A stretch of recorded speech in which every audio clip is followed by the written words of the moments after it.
Eh bien, le bonjour, on est content d'être avec vous aujourd'hui. Nous sommes en direct de Tulle-Oison. Technocom, vous ne connaissez pas. GZN, vous ne connaissez pas. Eh ben, c'est bien dommage. Ça reste, ce salon reste ouvert encore jusqu'à demain soir. Donc, n'hésitez pas à venir les rencontrer. Mais ce matin, c'est une matinée un peu particulière. C'est Regards croisés. Et pour ce regard croisé, j'ai deux charmantes jeunes filles avec moi. Bien le bonjour, mesdames. Comment ça va ? Bonjour, ça va bien et vous? Merci, très bien. Merci de l'accueil. Alors, on se devait, avec l'organisation de Ludo et tous ses bénévoles, de parler de quelque chose qui nous fait plutôt viscéral qu'intellectuel. C'est le handicap. Le handicap un peu partout, le handicap au quotidien. Élise, c'est quoi Préandis ? Préandis 276, c'est une association de familles pour les familles. Pour les familles d'enfants porteurs de handicap, quels qu'ils soient, visibles ou invisibles d'ailleurs. L'objectif étant d'accompagner au mieux les familles qui sont forcément dans un chagrin et une détresse très souvent à l'annonce du handicap de leur enfant. Et notre objectif, c'est vraiment de pouvoir les accompagner au mieux par des démarches administratives et également par des stages d'habilité sociale et surtout qu'on puisse parler de façon très positive du handicap. Cet assaut à 8 ans, c'est ça ? Tout à fait. Bien garder le micro surtout, parce que après c'est Ludo qui est handicapé, parce qu'il n'entend rien. Voilà. Vous êtes basé où ? Et tu me parlais des rencontres, du lien. C'est quoi ces aventures ? Alors, on a décidé, suite à une expérience au Québec, qui il y a déjà 5 ans, nous a permis de nous rendre compte que le contact et surtout les habilités sociales étaient très importantes pour le développement des enfants et surtout pouvoir parler pour les parents. Alors, on se rencontre une fois par mois, un samedi matin, autour d'un café pour les parents, des crêpes, et puis de la bonne humeur surtout. Et puis c'est un moment où les parents peuvent se lâcher. Les enfants sont pris en charge par des animateurs. Et donc ils peuvent faire des activités et surtout leur montrer qu'ils sont capables. Et c'est super important pour nous et comment on se fait un copain aussi. C'est quand même les bases de la société et savoir qu'on peut compter les uns sur les autres font partie en tout cas de nos valeurs qu'on essaie de transmettre. Alors on sait bien qu'au niveau du handicap, tant que tu y es pas touché, tu le regardes de loin. On est d'accord ? Quand tu es touché, c'est soit la descente aux enfers, soit un rebondissement de la famille, parce que c'est aussi l'important. Comment vous arrivez à ménager sur ces samedis la positivité et comment vous arrivez bon, je sais qu'il y a la convivialité, mais comment vous arrivez à trouver des solutions? Parce que même s'il y a une envie, quand tu as 3 refus de rentrer dans une école, quand tu as 3 refus de prise en charge de ton enfant, comment vous arrivez à rebondir là-dessus? Alors surtout, c'est montrer qu'on n'est pas les seuls. Souvent, les parents ont l'impression en disant « on m'a refusé une place ». Mais non, on l'a refusé à l'ensemble puisque les places en IME ou structures adaptées sont évidemment très pauvres, surtout sur la Normandie. Et c'est vrai que c'est surtout donc ne pas être seul, pouvoir lâcher prise. On a le droit de pleurer. On a le droit de pleurer, on n'est pas jugé. Le non-jugement, qu'est-ce que ça fait du bien? Et puis, sur des cas un peu plus difficiles, on peut intervenir aussi de façon individuelle, tous les mardis après-midi, sur rendez-vous, où là, on va vraiment travailler sur un projet individuel pour la famille. Encore une fois, prenons le parent expert. Qui mieux que le parent sait ce que son enfant a besoin? Et ça, c'est quelque chose qui est encore trop ignoré en France. Oui, parce que c'est le monde médical, la famille et l'enfant et l'école. Et donc, on cloisonne tout et donc on laisse un petit peu en désuétude toute l'histoire, quoi. Exactement. En fait, on ne prend jamais l'enfant dans sa globalité. On nous dit, mais à l'école, il est comme ça. Mais le problème, c'est qu'il n'y a pas que l'école. Et on a oublié tout à l'heure, c'est aussi les loisirs. Ne pas s'interdire aussi que les enfants puissent avoir des loisirs. Moi, l'autre fois, j'ai été intervenue dans une école où lorsqu'on demande aux enfants qu'est-ce qu'ils font de leur mercredi, pour les enfants qui sont différents, moi j'ai orthophoniste ou moi j'ai ergothérapeute. Comme si ça devenait finalement une prime ou un loisir d'aller en soins en fait. Et c'est vrai que pour le coup, nous on insiste aussi sur le besoin des enfants aussi d'être des enfants comme les autres.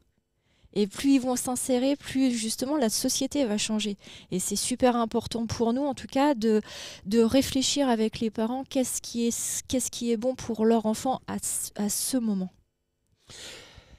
L'asso, elle est sur quel territoire? Elle fonctionne, on peut venir vous voir de Dunkerque, de Belgique, dis-moi tout. Alors, nous sommes situés au Tuile-Loison. On a la chance d'avoir la municipalité qui est vraiment partie prenante dans l'association, dont le maire d'ailleurs est président d'honneur, Gilbert. Et c'est vrai que c'est important aussi de pouvoir avoir un lieu d'écoute. Donc, c'est très familial. On a Sarah donc, est plusieurs fois venue nous rencontrer aussi, rencontrer les familles pour se présenter, savoir ce qui est justement sa profession. Et c'est important d'avoir un endroit cocooning et puis de ressources. On a des familles des fois qui n'ont rien à dire, mais ils vont passer la matinée avec nous.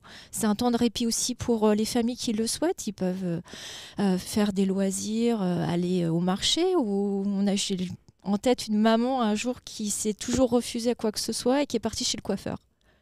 Et on était super contents en fait c'est quand que on des l'a vu. plaisirs simples qui peuvent Exactement, et de savoir ça. que son enfant allait être pris avec ses besoins, avec ses particularités, et accompagné, et qu'on pouvait aussi s'autoriser un petit moment de bonheur. Et ça, c'est super important, et parents heureux, enfants heureux. Sarah, Élise nous a dit que tu avais un métier, que tu faisais partie de cette aventure. Mais quel est ce métier? Alors, le métier d'ergothérapeute, c'est un professionnel de santé paramédical qui amène aux patients de pouvoir être autonomes dans leur vie quotidienne, donc dans le loisir, à l'école, au travail, à la maison, malgré les troubles et les situations de handicap.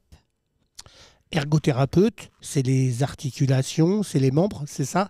Dis-moi tout. Parce qu'en fait, j'ai pas eu besoin d'ergothérapeute. Qu'est-ce que tu fais concrètement?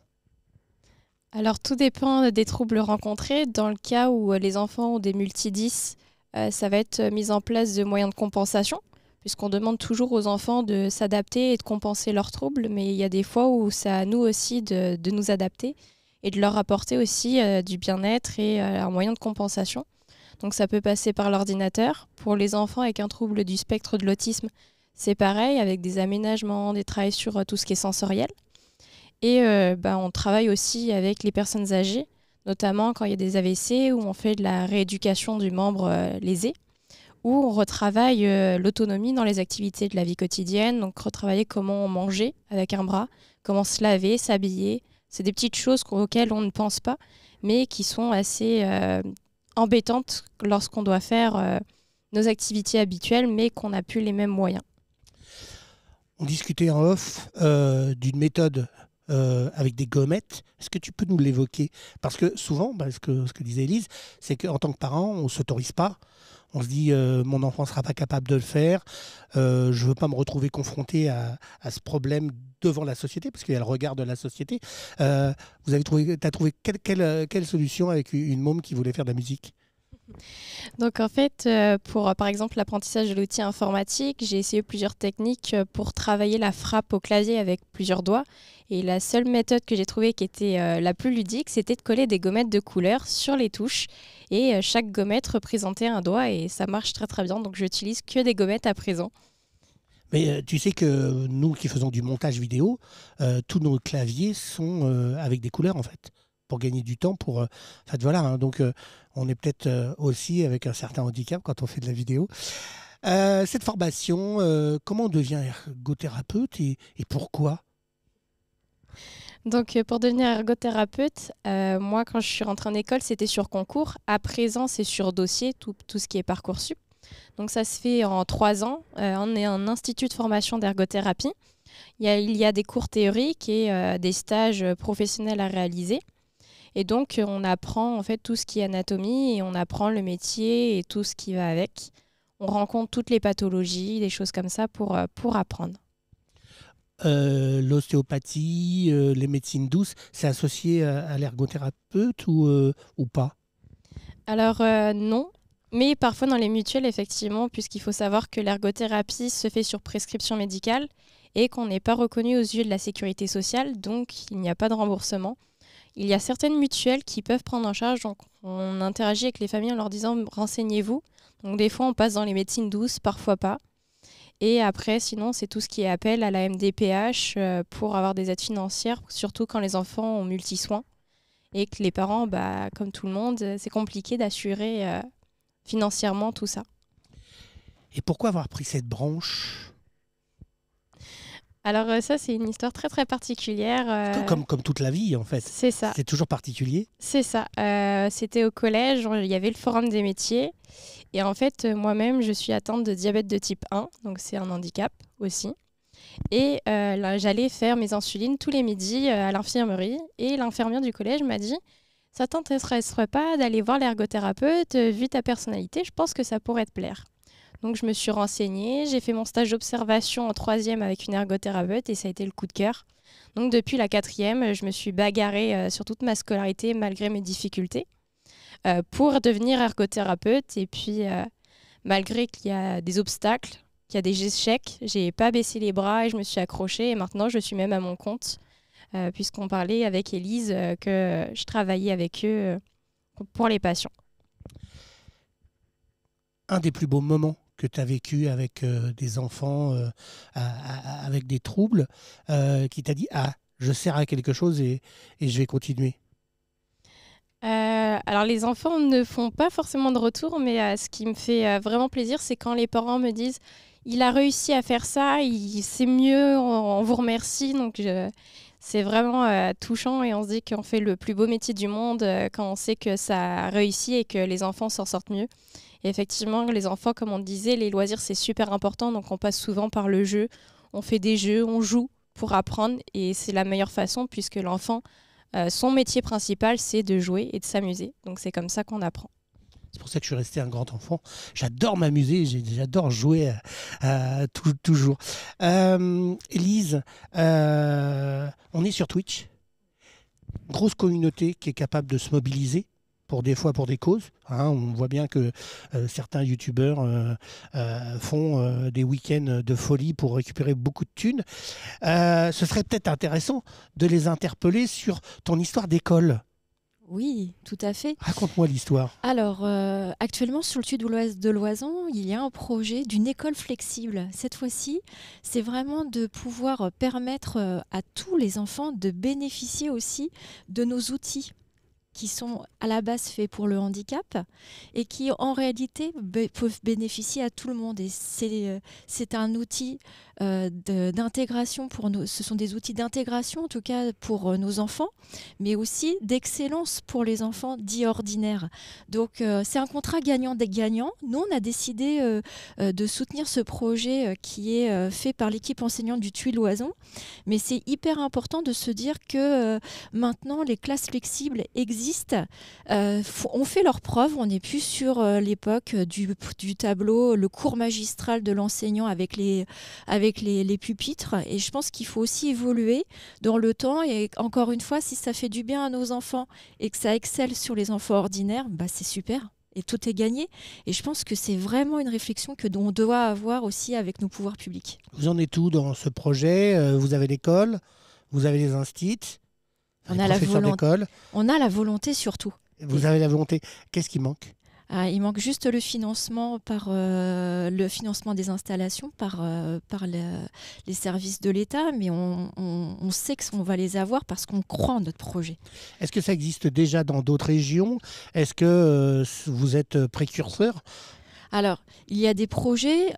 Aujourd'hui, c'est une inspiration québécoise, puisque notre association a pu se jumeler justement avec des écoles au Québec et surtout une envie et une vraie volonté d'une équipe enseignante qui s'est mobilisée. Et ça, vraiment, je tiens à les féliciter parce que c'est un réel besoin. Et puis surtout, ça permet encore une fois à tout le monde de s'y retrouver, mais aussi en qualité d'enseignement. Et c'est hyper important, en tout cas aujourd'hui, pour les enfants. On n'est plus obligé de se tenir droit, on a le droit de bouger. Et qu'est-ce que ça fait du bien pour nos enfants. Il faut savoir quand même que de rester statique pour nos enfants, c'est très compliqué. Enfin, pour tous les enfants. Et puis pour tous les adultes d'ailleurs. Aussi. Voilà, on voit bien dans les startups aujourd'hui le matériel flexible qui existe, justement parce que ça stimule la concentration et également aussi toute la partie, on va dire, d'essence intellectuelle. Donc finalement, encore une fois, c'est un contrat gagnant-gagnant et je pense que ça va être un beau projet qui va pouvoir voir le jour pour septembre. Septembre 2023. On y croit. C'est vrai? Oui. Génial. T'en penses quoi, toi, Sarah, de cette aventure? Est-ce que c'est vrai qu'aujourd'hui, on devrait étudier différemment? Est-ce que pour son corps, on ferait mieux de se bouger que de rester statique sur une chaise, comme sur un plateau télé, par exemple? Effectivement, Élise a raison, puisque on a de plus en plus d'enfants avec des difficultés à rester assis, notamment même nous, en fait, l'attention vraiment à être concentré à fond ne dure que 20 minutes. Donc quand on a 1 heure de cours, c'est un enfer de tenir 1 heure. Et chez les enfants qui ont besoin notamment de se dépenser, la préconisation d'aide technique, puisque ça fait partie aussi de mon métier, pour aménager l'environnement, permet aux enfants de pouvoir de se libérer, de pouvoir relâcher un peu la pression, tout en restant concentrés dans le cours, sans déranger les camarades. Et effectivement, c'est un besoin et voilà. Si tu avais un conseil aux parents qui ne peuvent pas être sur le territoire de Préandis 276, ce serait lequel en tant qu'ergothérapeute?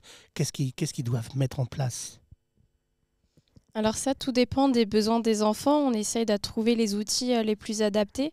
On pense notamment quand on me dit oui, il n'arrive pas à rester concentré en cours. Et je leur demande toujours, quand ils ont des réunions, ce qu'ils font en fait pour rester concentrés. Ah bah je joue avec un stylo. Donc voilà, permettez aux enfants d'avoir des petits objets fidget notamment pour pouvoir jouer avec leurs mains et stimuler leur attention et leur écoute active pour suivre les cours sans déranger à côté parce qu'ils font du bruit, puisque les objets fidget ne font pas de bruit. C'est quoi les objets fidget? Les objets fidget, ça peut être les pop-it. On connaît les pop-it. On a connu les hand spinners. Il y a divers objets comme ça avec des grilles et des billes à l'intérieur. Il y a des filaments en élastique. Il y a des pentagones sensoriels. C'est des tout petits objets qui peuvent rentrer dans la poche et qui permettent de s'occuper les mains et de s'occuper pour stimuler vraiment l'attention active et l'écoute active. Si on regarde bien, en fait, les enfants aujourd'hui dits avec un handicap, est-ce que c'est eux qui devraient prendre le pouvoir pour demain, pour faire changer le regard des autres? Parce que moi, je retrouve souvent où on me dit oui, ce gamin-là, il est hyperactif, on ne peut rien en faire. En fait, quand tu lui changes de méthode de fonctionnement, en fait, il est plus moteur que les autres. Est-ce que vous ne pensez pas que le handicap devrait prendre le pouvoir? Et c'est peut-être ça l'avenir, dans tous les sens du terme. Là, on est à la période de Parcoursup aussi.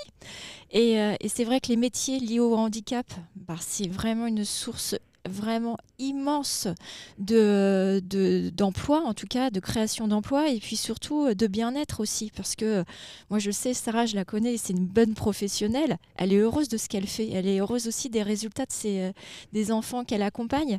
Et puis sur le quotidien, oui, les personnes en situation de handicap ont beaucoup de choses à nous apporter. Moi je peux parler de Joseph Chovanec, un grand philosophe quand même qui, je pense, aurait sa place au gouvernement. Parce que finalement, des fois, qui sont les plus handicapés que nos enfants? Telle est la question. Est-ce qu'il faut faire du bruit pour se faire entendre? Est-ce que des fois, il ne vaut pas mieux être très clair, très carré? C'est d'ailleurs peut-être une chance. Il faut savoir quand même que nombreux autistes, notamment Asperger, sont recrutés par les services aux États-Unis, informatiques, parce qu'en effet, ils ont cette intelligence différente, mais tout aussi productive pour notre société. Et oui, en effet, je pense que le handicap a toute sa place et un bel avenir. En tout cas, je le souhaite. On essaye de prendre l'Assemblée nationale avec tous vos enfants. Ce serait pas mal, ça. T'en penses quoi? Oh, c'est une excellente idée, hein. Moi, je suis partante. T'es partante? Ils ont plein d'idées. Des fois, c'est extraordinaire. La créativité, on la développe. Et puis, ils ont un regard différent. Oui, qui fait tout à que fait. nous, avec nos prismes de on sait tout sur tout et on sait faire tout, en fait, eux te disent mais non, en fait, ça se passe pas comme ça dans la vraie vie. Ouais, allez, on se fait un petit projet. J'ai quelques députés en stock là. On essaye de prendre l'Assemblée nationale avec. Eh ben, rendez-vous pris. En tout cas, c'est avec plaisir qu'on pourrait aussi emmener nos enfants. On a un club ado et certainement qu'ils pourraient eux aussi défendre leur avenir. Et des fois, ne pas les cantonner à des choses en leur disant « mais vous n'êtes pas capable de faire plus ». Parce que nous, en tout cas, on sait qu'ils sont capables de tout. Et c'est ce qu'on leur dit toujours, en tout cas aux ados. Vous, plus que les autres, vous avez le droit de faire n'importe quoi. Alors moi, j'ai une particularité, c'est qu'en général, on parle des jeunes, et puis en fait, il n'y en a jamais sur le plateau. Là, il y a une jeune qui est en technique et qui va venir prendre la place de Sarah si tu l'autorises. Mais avant Bien tout, sûr. avant de rencontrer cette jeune et de parler en direct de son handicap et comment elle fonctionne avec ses parents et avec son frère, eh ben on va aller rencontrer un charmant garçon qui s'appelle Eric et qui lui, il avait besoin de faire avancer ses enfants et donc il a pianoté sur un ordinateur et il a fabriqué un garçon qui s'appelle Hector. On va l'appeler un garçon ou une fille parce que de toute façon on s'en fout. Voilà. Puis c'est Ludo qui l'a rencontré parce qu'il ne pouvait pas être avec nous ce matin. Hector, vous ne connaissez pas, Eric non plus. Ça tombe bien, Ludo l'a rencontré. Reportage.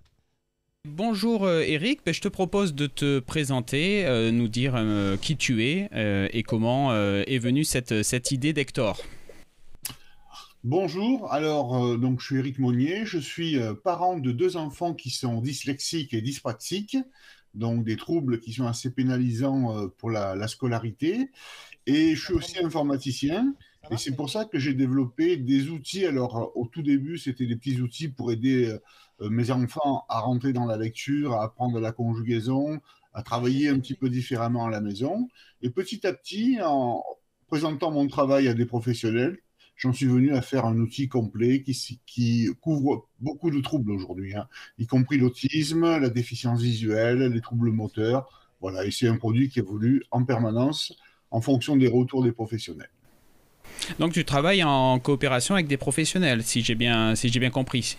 C'est ça, je travaille, oui, effectivement, avec des orthophonistes, avec des ergothérapeutes, avec du personnel de CESAD, des éducateurs par exemple, et en fonction des troubles de certains enfants, des difficultés, je développe des petits outils pour ces enfants-là, pour les faire rentrer dans les apprentissages. Et l'ordinateur, le Hector, il existe depuis combien de temps ? Alors ça fait à peu près, on va dire, 8 ans. 8 ans que j'ai commencé à développer Hector, et je l'ai commercialisé il y a à peu près 6 ans, on va dire, depuis 6 ans. Et donc en 6 ans, tu as pu identifier un petit peu quels étaient les publics qui utilisaient l'outil et dans quelle structure les outils étaient plutôt installés ? Alors oui, effectivement, donc il y a beaucoup de jeunes enfants scolarisés en primaire aujourd'hui qui sont équipés d'Hector. Collège aussi, et de plus en plus, parce que j'ai mon fils qui est en collège, donc j'adapte en fonction de ses difficultés, et du coup ça aide d'autres enfants. Un petit peu au lycée, moins, mais quelques lycéens aussi. Et sinon, les structures, ce sont des écoles ou des collèges qui s'installent avec Hector, notamment à Boulterould, chez vous, hein, en Normandie. Voilà, il y a le collège Jean de la Fontaine qui a à peu près, je crois, 5 ou 6 hectares. L'association Préandis aussi. L'association Préandis, voilà, ouais. Et quelques écoles à côté de chez vous, en Normandie. D'accord. Et justement, concrètement, si quelqu'un est intéressé par cet outil-là, comment ils font pour prendre contact avec toi et pour récupérer, pour avoir un ordinateur Hector ? Alors, il y a un site internet qui s'appelle hector.fr, donc c'est E-C-T-O-R, il n'y a pas de H à hector.fr. Là-dessus, il y a un formulaire de contact, donc les gens me contactent pour me demander des informations. Ce que je fais en général, c'est que je propose une démonstration visio. Ça dure à peu près 1 heure, donc je montre aux gens tout ce que ça fait pour être sûr que ça leur convient. Et après, ils passent commande, ça se fait par mail, hein, voilà, échange de mail, et on passe commande. Certains parents bénéficient de l'aide de l'académie, c'est-à-dire que si l'ergothérapeute a recommandé Hector sur le bilan, quelquefois l'académie me contacte pour acheter Hector et le prêter à la famille. Voilà. Ce sont les deux possibilités pour acquérir Hector. Très bien, merci beaucoup Eric. Et merci, à bientôt. Au revoir. Ben voilà, Hector, vous connaissez mieux. Bien le bonjour jeune fille, comment ça va? Bonjour, Ça va très bien. Ouais. Oui. Réveillé un peu tôt? Oui. Mais pour faire un plateau télé? Oui. Voilà. Est-ce que tu peux m'expliquer un petit peu ton handicap, comment tu le vis et qu'est-ce que ça a apporté préhandice pour toi? Alors, la dysphasie, ça va. J'ai pris l'habitude. L'autisme, moins. Ça va. Et préhandice m'a beaucoup apporté, surtout sur l'habilité sociale. Et alors, comment on gère au quotidien le regard des autres? C'est compliqué, mais on fait avec. On fait avec. Tout ce que tu as mis en place avec tes parents pour le vivre mieux, ça a apporté quoi? Le sourire? L'envie d'aller plus loin? Dis-moi tout. L'envie d'aller à l'école. Oui. Ça m'a apporté aussi de la joie à aller en cours. Qu'avant, j'avais pas envie d'aller en cours, c'est sûr. Le regard des autres? Oui. Et aujourd'hui, les autres, ils sont aidants? Ils te permettent de progresser ou tu es toujours une battante comme ta maman? J'ai toujours une battante comme maman. Qu'est-ce que tu as envie de faire, toi, dans la vie? Moi, j'aimerais plutôt aider les enfants et être plutôt infirmière. D'accord. Dans le soin. Dans le soin. Pas ergothérapeute? Non. Non, tu laisses ça à Sarah. Ouais. On est d'accord. Ces activités du Technocom, je sais que vous êtes venus mercredi avec le groupe. Ça s'est passé comment? Dis-moi ce que vous avez fait. Ça s'est très bien passé. On a fait des concours. Il y en a qui ont joué à Trackmania. C'est quoi Trackmania? C'est le jeu avec les voitures, là. Avec D'accord. les circuits. Et toi, tu as joué à quoi? À Trackmania. Et tu as gagné? Tu as Non. participé? Oui. Si tu avais un message à passer à tous les jeunes qui ont du mal, qui restent tout seuls dans la chambre et qui ne veulent pas partager des choses, tu leur dirais quoi? Surtout d'avoir le courage parce que c'est bien. Après, c'est sûr qu'il faut avoir des amis pour remonter la pente quand on en a besoin. Et toi, tu as beaucoup d'amis? Ça va. Ça va? Oui. Et tu as des amis qui ont un handicap ou tu as des amis qui n'ont pas de handicap? J'ai des amis qui ont des handicaps et j'en ai pas aussi. Il y en a qui en ont pas. D'accord, ok. Et les personnes qui te donnent un coup de main pour vivre des fois les choses dures, tu leur dis quoi? Tu communiques avec eux comment? Tu peux les avoir quand tu veux? Dis-moi tout. Ça dépend. Oui? Je sais que le mercredi, une semaine sur 2, je vais à l'éducatrice spécialisée. Et c'est là où que je parle souvent, vu qu'on se voit une semaine sur 2. Et c'est devenu une personne ressource? Oui. Ouais. C'est toujours la même? Oui. D'accord, elle s'appelle? Christelle. On peut peut-être lui faire un petit coucou à Christelle. Qu'est-ce qu'elle t'apporte, Christelle, au quotidien? Aussi dans l'habilité sociale, dans les jeux. Elle peut m'apprendre aussi des choses que j'y arrive pas. Mais Et est-ce que surtout à tu m'aider. penses pas que c'est le monde qui est handicapé et c'est pas toi? Ouais. Hein? Et comment on pourrait faire changer les gens sur le Bonne regard? question. Parce que ce matin, tu es arrivé, tu avais le sourire, tu avais envie de partager des choses. Tu donnes le sourire à tes parents. Est-ce que tu penses que le monde va pas bien et qu'il ferait mieux de vous regarder? Ouais. Hein? On est d'accord? Ouais.